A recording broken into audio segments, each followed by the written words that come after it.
देखो, आज अगर हम लोग अपने चारों तरफ देखेंगे ना, तो हर जगह चाइना है। इन द सेंस कि माचिस के तीली से लेकर शुरू करके इलेक्ट्रिक कार तक, चिप मैन्युफैक्चरिंग, हर एक चीज़ चाइना मैन्युफैक्चर करता है और उस सामान को ना वो ग्लोबल मार्केट में डिस्ट्रीब्यूट भी करता है। तो ये तो सिंपल बात है कि चाइना एक मैन्युफैक्चरिंग हब है, उनका जो इंफ्रास्ट्रक्चर है वो भी बहुत बेहतरीन है, मिलिट्री सुपर पावर है, सेकेंड लार्जेस्ट इकोनॉमी है वर्ल्ड का। लेकिन चाइना आज जिस पोजीशन पर है और जो फ्यूचर में वो बनना चाहता है ना, उसका मोटिवेशन कहीं ना कहीं चाइना के पास्ट में है। अगर चाइना का हिस्ट्री देखोगे आज से 100 साल पहले ना, तो वो बहुत ही खराब था और आई एम श्योर कि बहुत लोग नहीं जानते होंगे स्टोरी के बारे में जो मैं आगे बताऊंगा।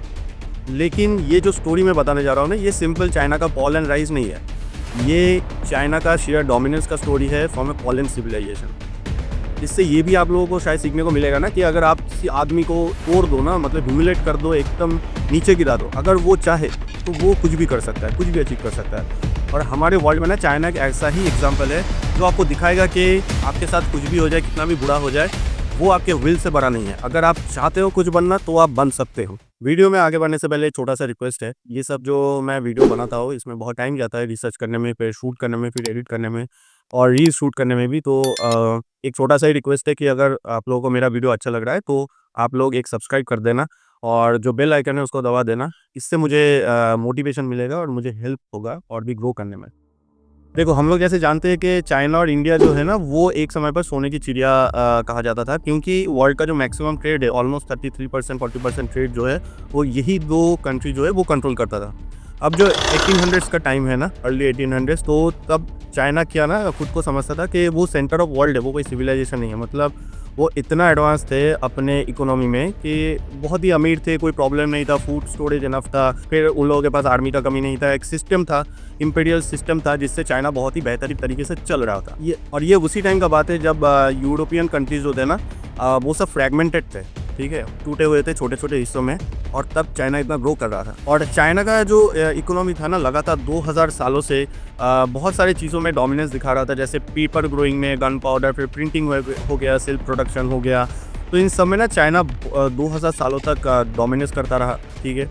और चाइना के पास ना, जैसे कि मैंने कहा कि सफिशिएंट फूड सप्लाई भी था, तो उन लोगों को कभी भी ऐसा ज़रूरत नहीं पड़ा कि वो लोग बाहर से कुछ सामान खरीदे, ठीक है, क्योंकि बाहर से कुछ ज़रूरत ही नहीं था, सब कुछ चाइना के अंदर ही बनता था। लेकिन वहीं पर जो वेस्टर्न कंट्रीज था ना, तो उन लोग को चाइना का जो सामान था बहुत ज़रूरी था, जैसे टी हो गया, पोर्सेलिन हो गया, फिर गन पाउडर हो गया, ठीक है, सिल्क हो गया। तो इन सब चीज़ों का वेस्टर्न कंट्रीज़ को बहुत ज़्यादा ज़रूरत था। लेकिन दूसरी तरफ देखोगे चाइना को तो कुछ ज़रूरत ही नहीं था, तो वो सेल्फ सफिशिएंट था एक्चुअली। तो इस वजह से क्या हो रहा था ना, जो ब्रिटेन का सिल्वर का स्टॉक था वो धीरे धीरे ख़त्म हो रहा था, क्योंकि वो लोग इसे पे कर रहे थे चाइना को और चाइना कुछ बाई नहीं कर रहा था। तो ब्रिटेन को क्या करना था, कुछ हल ढूंढना था इसका, ताकि चाइना भी कुछ खरीदे उनसे। तो जब कुछ ज़रूरत नहीं पड़ा तो वो अपने चाल खेल गया, मतलब अपना जो नीच मानसिकता है, मतलब ब्रिटेन जैसा हमेशा से करते आया है कि एक्सप्लॉइट करना। तो उन्होंने क्या किया, उन्होंने ओपियम बेचना शुरू किया चाइना में। अब बेचना नहीं होता, ये बेसिकली इलीगली वहाँ पर भेजना शुरू किया। तो ओपियम क्या होता था, ब्रिटेन जो ब्रिटिश था वो इंडिया में ग्रो करता था और इंडिया में ग्रो करके वो इलीगली चाइना में भेजता था। तो जब ओपियम वहाँ पे बहुत बड़े क्वांटिटी में पहुँचने लगा ना, तो धीरे धीरे करके जो यूथ था या फिर चाइनीज़ और भी लोग थे, तो वो धीरे धीरे नशे में पड़ने लगे ओपियम के, ठीक है। ओपियम मतलब वही ड्रग्स हो गया, ठीक है। तो जब वो इतने नशे में पड़ गए तो ऑब्वियसली धीरे धीरे उनका कोलैप्स शुरू हो गया। नशे में जब एक देश का यूथ चला जाता है तो फिर काम कौन करेगा, काम तो कोई करेगा ही नहीं, क्योंकि सब नशे में एकदम लगे रहते थे। और सिर्फ इतना ही नहीं, धीरे धीरे चाइना में जो करप्शन है वो भी बढ़ने लगा। फिर इसकी वजह से ना बहुत सारे फैमिलीज जो है वो डिस्ट्रॉय हो गए। और जब चाइनीज़ गवर्नमेंट को ये पता चला ना, तो क्या किया, उन्होंने ट्राई किया कि जो ओपियम का सप्लाई है वो बंद किया जाए, उसमें बैन लगाने की कोशिश किया। लेकिन उसके बदले में ब्रिटिश ने क्या किया, वॉर कर दिया, उसके ऊपर वॉरशिप डाल दिया चाइना के ऊपर, ठीक है। और यहाँ पर ही ना मेन प्रॉब्लम हो गया, जो चाइना का माइंडसेट था ना, वो इंपीरियल माइंडसेट से ही चल रहा था तभी भी। उन लोगों ने कभी भी खुद को अपग्रेड नहीं किया इस टाइम तक। चाइना जहाँ पर वही वुडन शिप, मतलब लकड़ी का जो शिप होता है वही लेके चल गया, तलवार लेके लड़ने चला गया, ठीक है, कुछ एडवांसमेंट नहीं किया। और वहीं पर ब्रिटिश ने क्या किया, वो लोग अपने जो स्टीम इंजन, स्टीम पावर जो शिप होते हैं वो सब भेजा, तोप कमान भेजा, जो बंदूकें थी वो भेजा। तो ऑब्वियसली इस सिचुएशन में चाइना को हारना ही था। और इसी को हिस्ट्री में ना द ओपियम वॉर करके जाना जाता है, जो चला था 1839 से 1860 तक। और अल्टीमेटली चाइना हार गया इस वॉर में, क्योंकि ऑब्वियस बात है, अगर आप एडवांसमेंट नहीं करते हो तो जो एडवांस्ड है वो आपको हरा ही देगा अल्टीमेटली। इस वॉर के बाद ना मेन चाइना का जो फॉल है वो शुरू हुआ। अब मैं एक एक करके बताते जाऊँगा, ध्यान से सुनना, बहुत ही इंटरेस्टिंग होगा स्टोरी आगे। तो जब चाइना इस वॉर में हार गया ना, तो तब जाके चाइना का जो फाइनल ह्यूमिलिएशन होता है वो शुरू हो गया। क्योंकि चाइना जब इस वॉर को हार गया तो उन लोगों का बहुत सारा पोर्ट जो है वो ब्रिटेन ने कब्जा लिया। फिर जो हांगकांग है ब्रिटेन को हैंड ओवर कर दिया गया। बहुत सारे जो इलीगल ट्रेड प्रैक्टिसेस है वो सब चलने लगे, और चाइनीज़ जो लॉ है उसको हटा दिया गया। फॉरेन जो ट्रेडर्स है, फॉरेन कंपनीज थे, उसके ऊपर से सब चाइनीज़ लॉ हटा दिया गया ताकि वो लोग आके फ्री में ट्रेड कर सके यहाँ पर। तो एक तरीके से कह सकते हो कि जो चाइनीज़ लैंड था उसके ऊपर से चाइना के लोगों का ही हक चला गया था। ये पूरा कंट्रोल हो रहा था ब्रिटिश के थ्रू। और जब ब्रिटिश ऐसा करने लगा ना, तो बाकी सब कंट्रीज़ भी चाइना को एक्सप्लॉइट करने के लिए चले आए। जैसे रशिया हो गया, जर्मनी, फ्रांस, ये सब फिर चाइना को धीरे धीरे एक्सप्लॉइट करने लगे। अभी आप एक चीज़ ध्यान दोगे, अभी रिसेंट टाइम में ना चाइना और रशिया बहुत फ्रेंडशिप की बातें करते हैं, लेकिन आप में से बहुत लोगों को ये नहीं पता होगा कि रशिया ने चाइना का एक पोर्शन कब्जा लिया था, ठीक है, और वो अभी भी रशिया के कंट्रोल में है। लेकिन चाइना कभी भी उसके बारे में बात नहीं करता है। वो हमेशा बात करता है इंडिया के बारे में, अरुणाचल प्रदेश, लद्दाख, लेकिन वो लोग कभी भी रशिया के बारे में ऐसा नहीं बोलते कि उन्होंने उन लोगों का जो लैंड है हिस्ट्री में कब्जा लिया था। इसके बारे में कभी और बात करेंगे किसी और वीडियो में, क्योंकि ये एक अलग टॉपिक हो जाता है। लेकिन अभी के लिए इतना ही काफ़ी है कि रशिया ने चाइना का लैंड कब्जा लिया। और इसको ना हिस्ट्री में द ग्रेट ह्यूमिलिएशन करके भी कहा जाता है। ये जो पीरियड था ना, जहाँ पर सब फॉरेन कंट्रीज चाइना को एक्सप्लॉइट कर रहे थे, तो इसको द ग्रेट ह्यूमिलिएशन करके भी बोला जाता है। देखो, अभी तक तो मैंने जो बताया ना, वो बताया कि ब्रिटिश और कैसे फॉरेन जो कंट्रीज थे उन्होंने चाइना को कैसे इकोनॉमिकली डैमेज किया। लेकिन अब मैं जो बताने जा रहा हूँ ना, वो चाइना को फिजिकली और साइकोलॉजिकली पूरा तोड़ दिया था। ये जो मैं बताने जा रहा हूँ, ये इंसिडेंट हिस्ट्री में नानजिंग मैसेकर करके जाना जाता है, और ये किया था जापान ने। तो जापान एक्चुअली क्या चाहता था ना कि चाइना जो है वो उन लोगों के अंडर आ जाए, चाइना पूरा समर्पण कर दे और चाइना जापान के कंट्रोल में आ जाए। तो इस वजह से उन लोगों ने क्या किया, उन लोगों ने नानजिंग में अटैक कर दिया चाइना में। और सिर्फ अटैक नहीं किया, मतलब उन्होंने अंधाधुंध लोगों को मारना शुरू किया। जितने भी सोल्जर्स थे सबको मार दिया, जितने औरत थे, बच्चे थे, रेप किया, उन लोगों का स्लॉटर कर दिया, ठीक है। मतलब गाँव के गाँव, सिटीज़ के सिटीज़ सब जला दिए। आप सोच सकते हो कि कुछ ही टाइम के अंदर जापान ने टोटल 2 से 3 लाख चाइनीज़ जो पीपल थे उन लोगों को मार दिया था। आप सोच सकते हो वो कितना डरावना मूवमेंट रहा होगा चाइना के लिए। और इसके बाद तो चाइना पूरा टूट गया था। और इसके बाद क्या हुआ ना, फिर सिविल वॉर भी स्टार्ट हो गया। मतलब किंग डायनेस्टी जब ख़त्म हो गया, और उसके बाद क्या हुआ, चाइना बहुत सारे छोटे छोटे टुकड़ों में बट गया।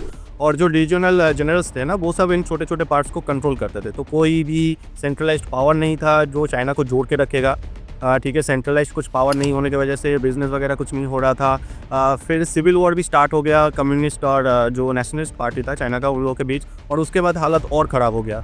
मतलब लोग खुद को ही मार रहे थे, ना कोई इंडस्ट्री आ रहा था, बिज़नेस आ रहा था, ना इनकम ठीक से था, फूड शॉर्टेजेस था, और विलेजेस के विलेजेस जला दिए जा रहे थे। ख़त्म हो रहा था एक्चुअली चाइना धीरे धीरे। उन लोगों का जो सिविलाइजेशन था ना वो ख़त्म हो रहा था। एक होता है कि कंट्री में अटैक हुआ, ठीक है, कुछ टाइम तक वहाँ पर हालत ख़राब रहा, कुछ लोग मारे गए, ऐसा होता है, बिज़नेस ख़राब हो गया। लेकिन चाइना में ना सिविलाइजेशन ही डाउन हो रहा था, क्योंकि उन लोगों में फिर जीने का कोई ज़्यादा इच्छा बचा नहीं था, क्योंकि इतना सब कुछ उन्होंने देख लिया था।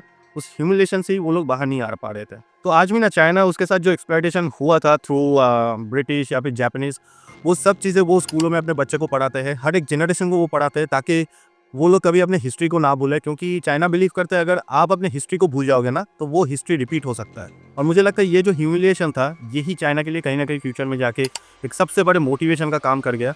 मैं आगे बताता हूँ कैसे चाइना ने ग्रो किया, क्या क्या उन्होंने स्टेप लिया और क्या सोच था उनका। लेकिन ये मोटिवेशन शायद वहीं से मिला होगा, और वो मोटिवेशन इतना तगड़ा था कि आज चाइना दुनिया में सेकेंड लार्जेस्ट इकोनॉमी है। Not only second largest economy, एक ग्लोबल पावर भी है। तो 1949 में जब माओ जेडोंग ने people Republic of China form किया और वो पावर में आया ना, तो उन्होंने एक बात सोच लिया था कि वो इस बात पे फोकस नहीं करेंगे कि चाइना को कितना रिच बनाना है, वो इस पे फोकस करेंगे कि चाइना दोबारा से कभी भी कमज़ोर ना पड़े। ये आइडियोलॉजी तो सही था, लेकिन उनका जो एग्जीक्यूशन था वो कहीं ना कहीं गलत था। इसलिए चाइना और भी 20 साल तक बहुत ही पॉवर्टी में रहा और भी प्रॉब्लम्स आए। मैं आगे बताता हूँ एक एक करके क्या हुआ था। तो माओ जेडोंग जब पावर पे आया ना, तो उनका सिर्फ एक ही मोटिवेशन था कि कितना जल्दी चाइना का जो इकोनॉमी है उसको ग्रो किया जाए। मतलब वो स्टील प्रोडक्शन बहुत जल्दी चाहते थे विदाउट एनी एक्सपर्टीज। फिर फार्मर्स को क्या किया, सब इन सब कामों में लगा दिया रैदर देन फार्मिंग। तो फूड शॉर्टेज हो गया, ठीक है। इंटरनल कैओस बढ़ने लगा, क्योंकि क्या हो रहा था ना, जब उनका जो आइडियोलॉजी था वो काम नहीं कर रहा था, तो जो इंटेलेक्चुअल्स थे वहाँ के और भी लोग थे वो आवाज़ उठाने लगे, तो उन लोगों को वो पनिश करने लगा। तो एक कैओस वाला सिस्टम बन गया था। और इस वजह से ना मतलब आप सोच सकते हो, जो फार्मर को फूड प्रोड्यूस से आप रोक लोगे तो खाने का शॉर्टेज तो हो गए। तो इस वजह से और भी बहुत सारे चीज़ों की वजह से मिलियंस ऑफ लोग मर गए चाइना में उस टाइम पीरियड में, माओ जेडोंग के टाइम पीरियड में। और माओ जेडोंग को लास्ट में समझ में आ गया था कि ये जो रेवोल्यूशन लाने की कोशिश कर रहे हैं, शायद उनका इंटेंशन अच्छा था, लेकिन अल्टीमेटली वो उनको ही बैकफायर कर गया। और उनको कहीं ना कहीं ये समझ में आ गया था कि आइडियोलॉजी अलोन कभी भी लोगों का पेट नहीं भर सकता है। और ये बात ना जो नेक्स्ट लीडर थे चाइना के, डेंग जियाओपिंग, अगर प्रोनाउंसिएशन गलत हो गया तो देख लेना, डेंग जियाओपिंग ये बात समझ गया था बहुत जल्दी। और वो ना माओ जेडोंग का जो आइडियोलॉजी है उस पर तो बिलीव करता था, लेकिन उसके साथ उनका एक खुद का भी आइडियोलॉजी था। उनका ये कहना था कि it doesn't matter if the cat is black और white as long as it can catch the mice. तो ये बहुत सही बात है कि जब तक आपका काम निकल रहा है तो आप कोई भी रास्ता ले सकते हो, और उन्होंने वही किया। देखो ऑलरेडी माओ जेडोंग ने जो अच्छा काम कर दिया था ना, कि उन्होंने चाइना में ना one government one rule one ideology ये फॉर्म करके चले गए थे। तो ये एक तो यूनिटी आ गया था। तो अभी जो जियाओपिंग को करना था वो यही था कि उनको बिजनेस लाना था ज़्यादा से ज़्यादा, लेकिन ये भी ध्यान रखना था वो लोग हिस्ट्री में जैसे एक्सप्लॉइट हुए थे वैसा ना हो। तो उन्होंने क्या किया, धीरे धीरे करके चाइना में स्पेशल इकोनॉमिक जोन बनाया और फॉरेन कंपनीज को भी कंट्री में बुलाया बिजनेस करने के लिए, लेकिन अंदर चाइनीज़ रूल। और उनके टाइम में डेवलपमेंट का एक सबसे बड़ा एग्जांपल है शेंजियन प्रोविंस, जो एक फिशिंग विलेज था, और अगर आज आप लोग उसको देखोगे ना वो एक मेगा सिटी बन चुका है। तो चाइना का पॉलिसी धीरे धीरे शिफ्ट हो रहा था, ग्लोबल बिजनेसेस को अट्रैक्ट कर रहा था, ठीक है, पॉलिसी नए नए लाते जा रहे थे जिससे चाइनीज़ लोगों को और भी फ़ायदा हो। और चाइना ना जो भी वो लोग देखते थे दूसरे बिजनेसेस में वो सब खुद सीख लेता था। मैन्युफैक्चरिंग में वो लोग हर चीज़ बनाना शुरू कर दिया, toys, shoes, bags, everything.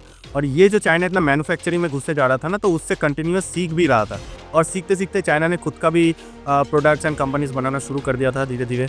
China initially कभी भी प्रॉफिट पे ध्यान नहीं दे रहा था, जितना भी पैसा उन लोगों के पास आ रहा था ना वो टोटली डेवलपमेंट पे लगा दे रहा था, चाहे वो रोड हो, बिल्डिंग्स हो, फैक्ट्रीज हो, everything, every penny they have invested on new things, on new infrastructures. और ये ना चाइना को बहुत हेल्प किया आगे जाके। चाइना एक बात तो खुलेआम कहता है कि वो लोग कॉपी करते हैं। देखो चाइना का आइडियोलॉजी ये है ना कि जो भी डिपेंडेंसी, जितना भी डिपेंडेंसी चाइना का दूसरे कंट्रीज़ पे है वो सब उसको हटाना चाहता है। तो चाइना कभी भी नहीं बोलता है मैं कॉपी नहीं करता हूँ। चाइना कॉपी करता है, सीखता है, रिवर्स इंजीनियरिंग करता है, उसके बाद सेम टू सेम चीज़ अपने कंट्री में बना देता है। फॉर एग्जाम्पल इलेक्ट्रिक कार भी चाइना में है। वीचैट जानते होगे, चाइना में चैट मैसेजिंग ऐप है, एंड ऑल्सो वो गवर्नमेंट काम में भी सपोर्ट करता है। ऐसे ही बहुत सारी चीज़ें चाइना में आपको दिख जाएंगे। जो चाइनीज़ का पीपल है ना, वो बाहर का जो डिपेंडेंसी है वो कम करना चाहता है। अगर मान लो वेस्टर्न कंपनी गूगल, माइक्रोसॉफ्ट ये सब अपना सर्विस बंद कर दिया ना, फिर भी चाइना को कुछ घंटा नहीं फर्क पड़ने वाला है। चाइना में हर एक चीज़ खुद का बना हुआ है, और यही ना चाइना का एक सबसे प्लस पॉइंट है कि वो अगर आज चाहे कुछ करना तो कर सकता है, क्योंकि वो डिपेंडेंसी नहीं है। अगर वहीं पर इंडिया देख लोगे ना, तो इंडिया को हमेशा झुक के चलना पड़ेगा, क्योंकि एक चीज़ नहीं है जो हम लोग कैसे कह सके कि ये हमारा है। हम सर्च इंजन दूसरे का यूज़ करते हैं, ब्राउज़र दूसरे का यूज़ करते हैं, इवन जो AI टूल है वो भी दूसरे का यूज़ कर रहे हैं। हम लोग का कोई इंडिजीनियस कुछ नहीं है। वहीं पर चाइना का डीप सीक है। मिलिट्री वेपन इक्विपमेंट में मैक्सिमम चीज़ हम लोग इंपोर्ट करते हैं बाहर से, चाइना का वही मैक्सिमम इंडिजीनियस है। चाइना का ना हमेशा से ये पॉलिसी रहा है कि हमको ज़रूरत फ्यूचर में पड़ेगा तब जाके उसके बेसिस पे जो रिक्वायरमेंट है वो फुलफ़िल करेंगे, वैसा नहीं है। चाइना पहले रिक्वायरमेंट को फुलफ़िल कर देता है, फिर फ्यूचर में ज़रूरत पड़े या ना पड़े। मतलब रोड पहले बन जाता है, बिल्डिंग्स पहले बन जाता है, फैक्ट्रीज पहले बन जाता है। बाद में अगर काम होगा नहीं होगा तो वो बाद में देखा जाएगा। ऐसा नहीं है कि रिक्वायरमेंट आने पर ही तभी एट द मोमेंट हम लोगों को बनाना पड़ेगा, ऐसा नहीं है।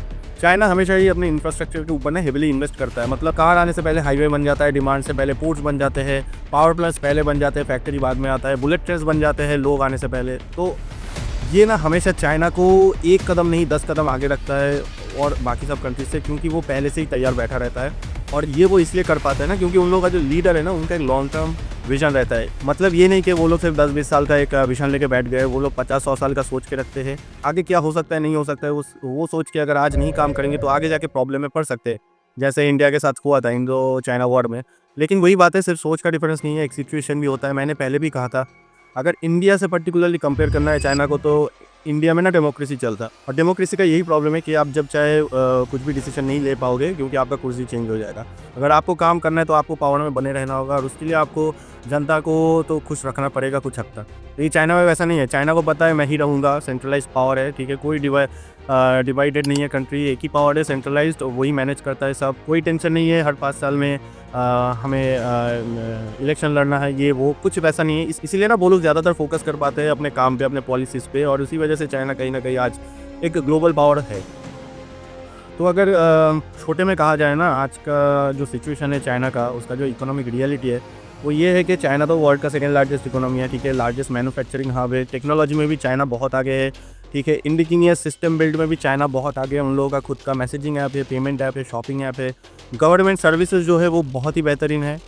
वहाँ पर अगर करप्शन करोगे तो मार दिया जा सकता है। मैंने पहले भी कहा था एक वीडियो में, वहाँ पर ऐसा हुआ भी है। पनिशमेंट जो है वो बहुत ही स्ट्रिक्ट है, रूल्स रेगुलेशन बहुत स्ट्रिक्ट है, वहाँ का जो लोगों का डिसिप्लिन है वो सबसे ज़्यादा मैटर करता है। लोग डिसिप्लिन है, और होंगे भी क्यों ना, चाइना ने वैसा स्टेप्स लिया है, ये ऐसा नहीं है कि लोगों के अंदर खुद ब खुद आ गया। मैं एक दो इंसिडेंट बताता हूँ। जैसे बहुत साल पहले ना चाइना का जो टूरिस्ट था वो लोग बाहर के देशों में जाते थे और वहाँ पर गंदा करते थे, ठीक है, और गंदा करने से क्या होता था, तो इमेज ख़राब होता था, ठीक है, चाइनीज़ नेशनल ऐसा करता है बाहर जाके तो इमेज ख़राब बनता था। तो देख सकते हो कहीं ना कहीं उन लोगों का भी जो मेंटालिटी था ना, वो करेंटली जो हम लोग इंडिया में सिचुएशन देखते थे ना सिविक सेंस का, वैसा ही था, सिविक सेंस था नहीं। तो चाइना ने क्या किया, चाइना ने उन लोगों का जो सिटीज़न है ना, उन लोगों का एक आईडी निकालना शुरू किया। और कभी भी ऐसा कुछ इंसिडेंट होता था कि चाइनीज़ सिटीज़न बाहर जाके गंदा कर रहे हैं, कुछ दूसरा ख़राब काम कर रहे हैं, तो क्या होता था, वो लोग जब देश में वापस आते थे ना, तो उन लोगों का जो फ़्लाइट था वो कैंसिल कर दिया जाता था हमेशा के लिए, वो लोग कभी भी देश के बाहर ट्रैवल नहीं कर पाएंगे। दूसरा ये चीज़ करता था कि उन लोगों का जो इमेज है ना, वो बिलबोर्ड पे, बड़े बड़े बिलबोर्ड पे दिखाया जाता था और कहा जाता था कि इनका क्या पनिशमेंट मिला है, क्यों मिला है, इन्होंने क्या किया है बाहर के देश में जाके।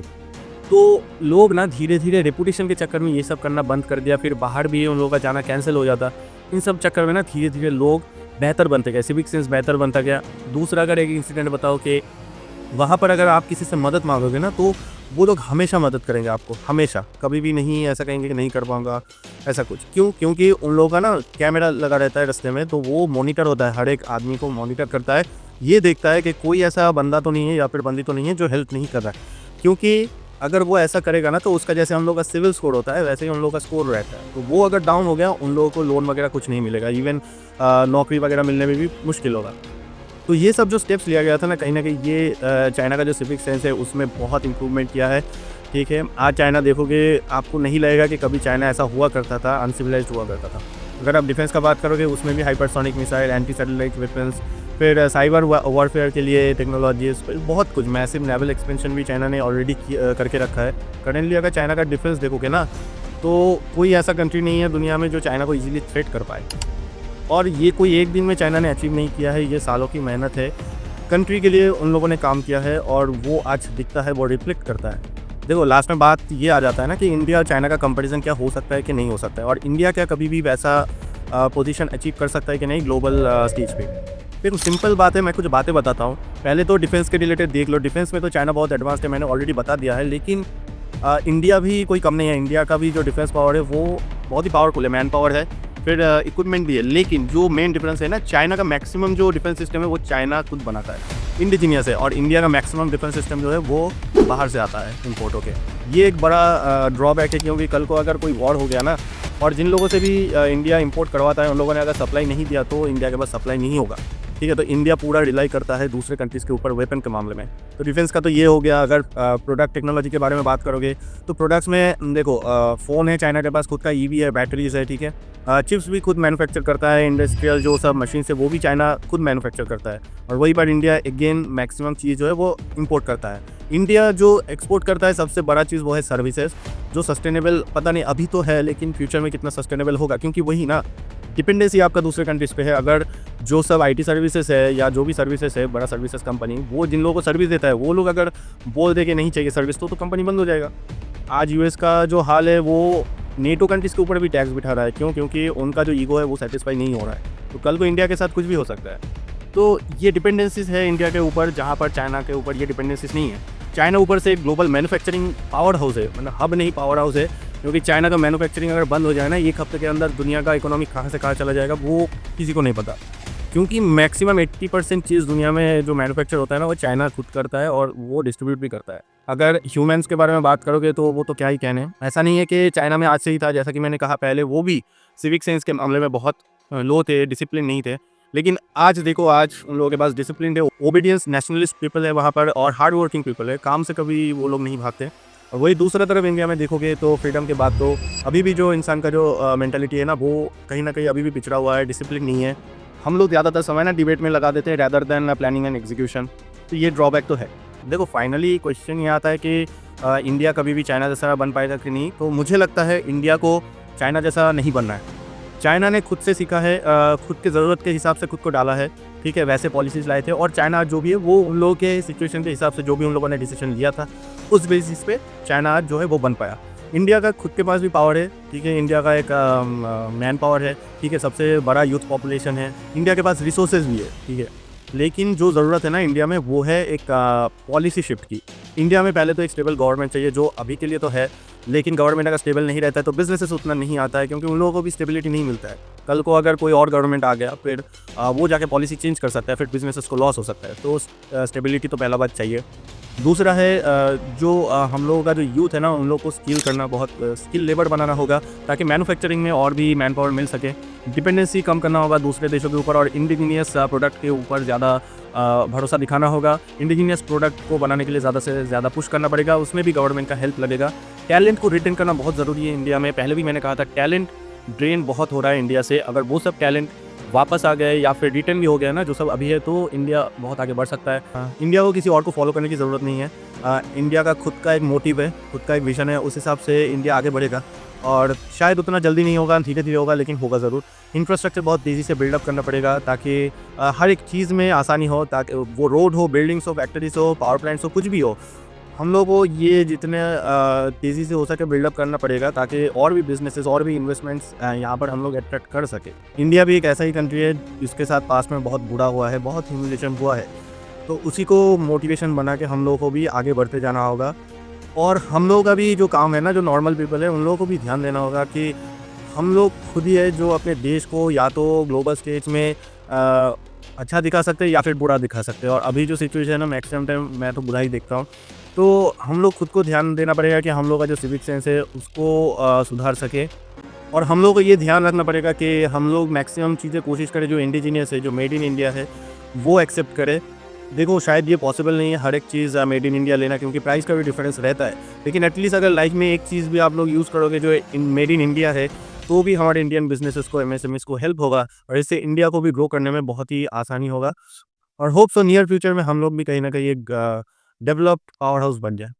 और लास्ट में फिर से मैं इतना ही कहना चाहूँगा, अगर वीडियोस अच्छा लग रहा है तो आप लोग सब्सक्राइब कर दीजिए, इससे हेल्प होता है और मोटिवेशन मिलता है। थैंक यू, मिलते हैं नेक्स्ट वीडियो पे।